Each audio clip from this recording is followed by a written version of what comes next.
It's these two guys. These two guys. It's these two guys. Hey, I'm George with these two guys. Larry's on vacation this week. He's down in Key West just having a good old time.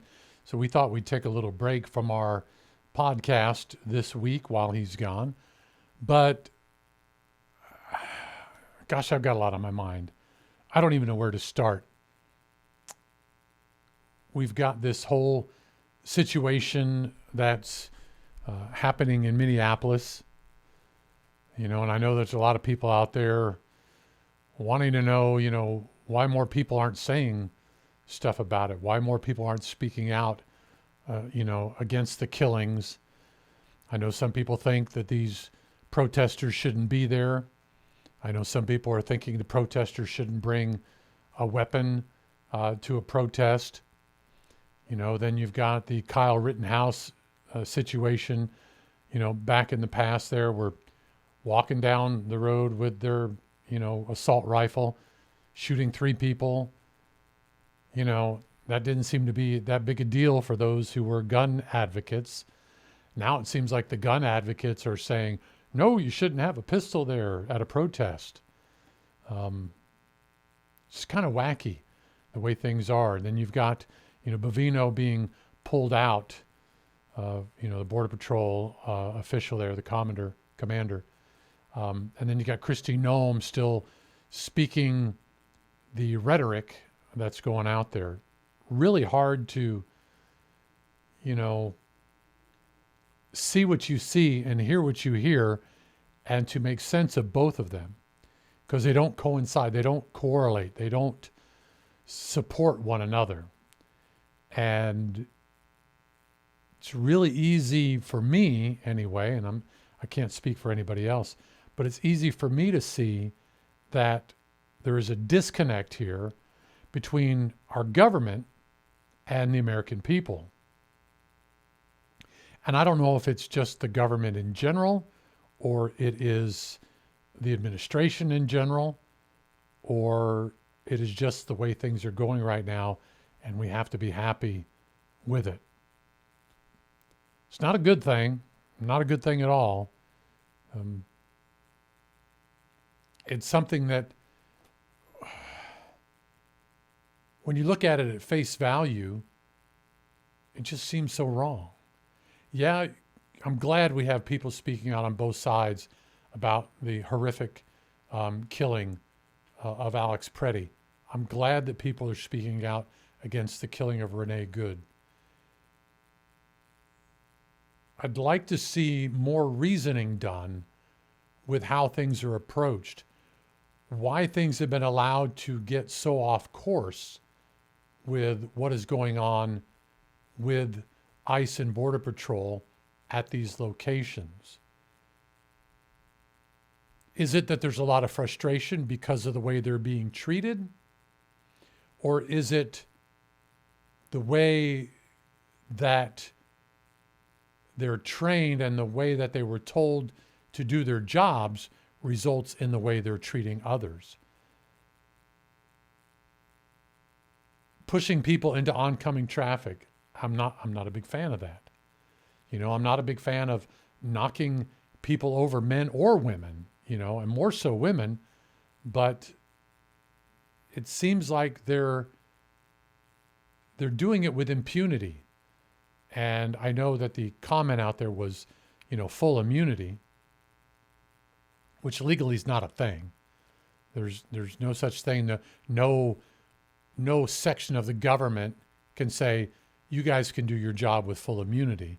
That has to come from, the courts and that, for that to be determined. I'm just really saddened because, I'm a gun owner. I believe in the right to carry. I believe in the right to conceal carry.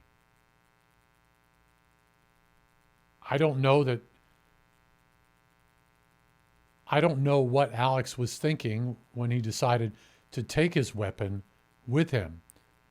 Maybe he had a fear for his life. Maybe he feared this situation would have erupted into that. As it was, he couldn't have done anything about it anyway.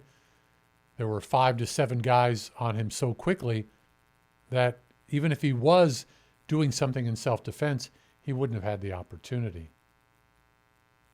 At the same time, to see his weapon being grabbed from his waistband by an officer and then shot doesn't sit well with me either. I do think that we're going to see some abrupt changes, though, in the coming weeks. I do think the calling of the National Guard, even just to give out donuts and coffee, was a gesture hoping that something good would start happening in this situation there. Now, I noticed, if you noticed the video of them handing out donuts and coffee, they weren't in city center. You know, they weren't putting themselves in the way of the ICE responders. So it was kind of away from that. I don't know. Like I said, I just can't wrap my head around it. I can't find any justification for what's going on out there. I wish I could. On the one hand, like Larry was saying, you know, these protesters, maybe they shouldn't be out there blocking ICE's job. My take was they weren't necessarily out there doing their job at that particular moment, you know, when it happened. We only see what's encapsulated in the videos that are put out there. We don't see the 10 minutes before or the 10 minutes after. We're not privy to that information, so it's hard to say what goes on. I'm sure the majority of ICE and the majority of Border Patrol are not gun on their hip slingers that will take their first available moment to shoot somebody. I don't believe that. I believe that most of these men and women are well trained, are well versed in the law. I think that they have been allowed to go on so far as they have, empowers those who may be less trained, or maybe those who are more prone to be acting out in violence. I'll tell you this from my own experience. When I was working in juvenile detention in a facility in Pima County, Arizona, down in Tucson, I saw the two types of officers that were in the facility. I saw the officers that were de-escalators, the ones that would talk to a juvenile, bring them down, settle them down, get them to where they weren't acting out. Then I saw the other side that were escalators. They wanted to see these individuals go off so that they could restrain them, so that they could put handcuffs on them, so they could get on their backs and hold them down. I saw this firsthand. I know it exists out there. And they were from a different ilk. You had the juvenile detention officers who were trained by the juvenile facility. Then you had the others who were the majority. I'm not saying it's all the way around, but the majority were of the Department of Corrections. They came out of the state system there. They worked in the jails. They worked in the prisons. And they were a little bit less willing to take the time to calm things down.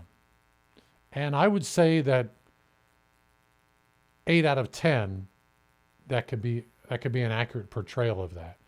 Whereas 9 of the 10 from the juvenile system were more, hey, let's see what we can do to calm this down. Now, I'll be honest with you. You have 20 juveniles in a detention facility, and that's basically you had 20 rooms in a pod, all of them out at one time. It's a very dangerous situation. It can be very volatile. And for the most part, you usually only have 2 officers in a facility at any one time. All 20 can be out, 20 are in there. I never, not one time, ever feared for my life in that situation. I never one time thought I needed a weapon. I never one time thought that I was going to be attacked.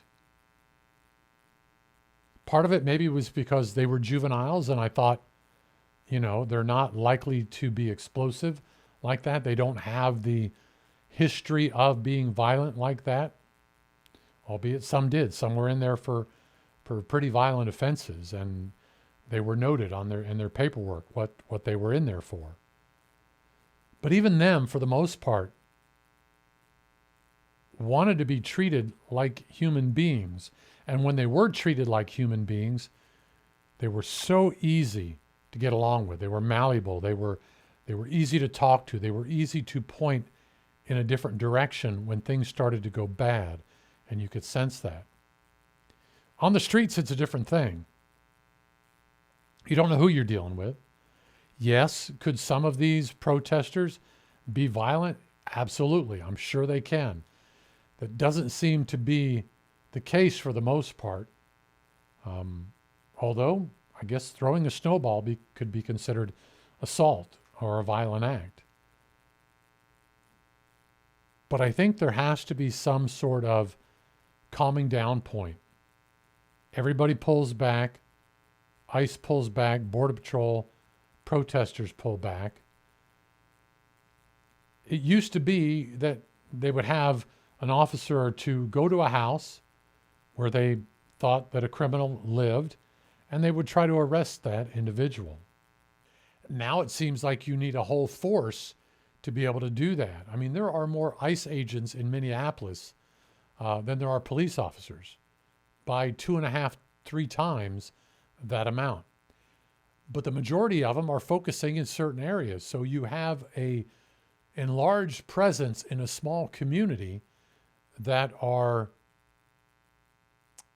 tasked with the duty to find criminal offenders. Now, unfortunately, they're arresting former servicemen, former servicewomen, American citizens, people here on legal visas. Now, admittedly, a lot of them, after they're arrested, detained, they are put back out on the street. But there were some that were held for 5 or 6 days. I was just watching some testimony today in front of the Congress there, where they were asking 5 different individuals, what about their rights? How do they feel their rights were violated? Every one of them came up with, I wasn't given a call. I wasn't allowed to call a lawyer. I wasn't allowed to call a family member. I wasn't allowed to let my children or my wife know where I was. I was taken down. I was thrown to the ground, and just seems like we got to find a way to stop this, and a way to calm it down. And I'm all for that. So I hope that, and I believe that things are going to start calming down. Now, if the pullback comes in Minneapolis, does that mean they're on to another city? I understand the funding for ICE is going to run out in July, as opposed to it should be going, be allowed to go for a whole nother year, but more money has been spent. More money than was allocated has been spent on bringing ICE officers into communities. So who knows what's going to happen next? I'm hoping that President Trump will say some things to calm things down. I'm sure that that potentially could happen. And I'm sure that he's upset that people are dying that don't need to die. And once he gets all the information, I'm sure that he'll say and do the right things. That's my hope. That's my trust. Hey, thanks for sitting in. Appreciate it. Larry will be back. We'll be back on the air next week. Coming up, another episode of These Two Guys. It's these two guys. These two guys. It's these two guys.